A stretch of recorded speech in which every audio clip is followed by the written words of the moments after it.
So again, I'll do a tree. No, let's do an ls.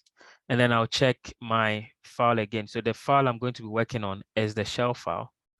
The shell file. So what I'll do is I'll do a vi, and then I'll say shell, and then that'll take me inside. So the first mode I get to is the command mode. And so I would want to just do an I to send me to insert mode. So basically, as I mentioned earlier on, if you want to be doing some kind of scripting, you need to do the shebang, and then the shebang is telling the system where the script can be found, or the shell itself can be found to be able to execute it.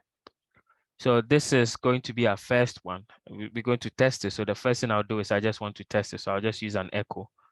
So I'll say maybe hello world.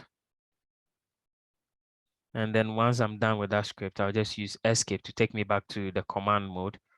And then I'll just do :wq, which means write and quit.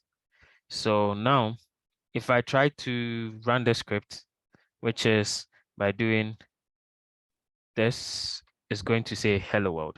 And so basically that's we trying to execute our first shell or first shell script.